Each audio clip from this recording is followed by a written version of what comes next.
सवाल है कि कोई फरीक बने बगैर और अदालत के नोटिस जारी किए बगैर क्या अदालत या बेंच के ऊपर कोई एतराज कर सकता है? फरीक बने बगैर? जी, फरीक बने बगैर या नोटिस जारी हुआ अदालत के बाहर, अदालत के अंदर तो नहीं कर सकता। इसको थोड़ा वजाहत करें ना। ऐसा नहीं हो सकता है कोई वैसी शख्स आके जो पार्टी ना बना हो अदालत में उसको ऑडियंस मिल जाए, चाहे ऑब्जेक्शन के लिए या कोई बहस करने के लिए। उसको सबसे पहले प्रोसेस यही है कि उसको एक पार्टी बनने की दरख्वास्त देनी पड़ती है। अगर इजाज़त दी जाए, अदालत अगर इजाज़त दे और वो एप्लीकेशन एक्सेप्ट करे, उसके बाद वो पार्टी बन सकता है। और पार्टी बनने के बाद फिर वो ऑब्जेक्शन ले या ना ले, वो फिर उसकी अपनी। अच्छा, कहा सर वो जो 4-3 के फैसले आने का एक मामला इशू है, वो तनाज़ा फिर खड़ा हो गया। आप क्या समझते हैं कि सुप्रीम कोर्ट का फैसला 4-3 से है या 3-2 से है? देखिए, जहाँ तक वो माइनॉरिटी व्यू है, क्योंकि 5 मेंबर बेंच था, उसमें एक माइनॉरिटी व्यू आया है जिसमें ये कहा गया है कि 7 मेंबर बेंच का फैसला था, लेकिन वो मेजॉरिटी व्यू ने एक्सेप्ट नहीं किया।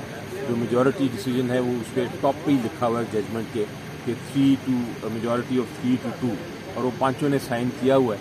तो आई थिंक वो तो एक माइनॉरिटी व्यू, आप उस पर बहस कर सकते हैं, लेकिन उसका जजमेंट पे इम्पैक्ट मेरी नजर में नहीं होता। ठीक, तो नजर आ रहा है सामने लिखा हुआ है जुल्म मिटने के लिए 2 चीजों से मिटेगा भाई। एक, अदल की कुर्सी पे जो लोग बैठते हैं ना, वो अदल के हिसाब से फैसले करने लगे। दूसरा, कौम निकल खड़ी उस जुल्म के खिलाफ, तो जुल्म खत्म हो जाएगा। या इन दोनों में से कोई एक चीज हो जाए या दोनों हो जाए। अगर 420 का मुकदमा था, उस वक्त अदलिया में जो लोग बैठे हुए केस देख रहे थे, वो पूछते ना यार चीट हुआ कौन है। जब उनको दिखता कोई चीट नहीं हुआ, केस खत्म कर देते। तो जालिम जुल्म कर ही नहीं पाता। 9 जजेस ने नोट बिफोर किया मेरे केस को यार, 1.5 साल चला। शख्सी जमानत का केस, सेम केस इस्लामाबाद में कर दिया। एक ही इल्जाम पे 2 केस हो नहीं सकते भाई।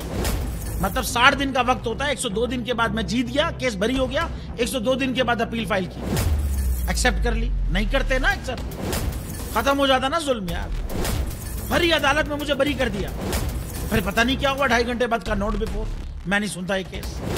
खड़े रहते अपने फैसले पे, मिट जाता जुल्म। अल्लाह ताला ने बिठाया इन कुर्सियों पे इनको यार, ये अल्लाह ताला की तरफ से फैसले करने हैं। तो या तो ये फैसले आएंगे, जुल्म मिट जाएगा, या कौम खड़ी हो जाएगी जुल्म के खिलाफ।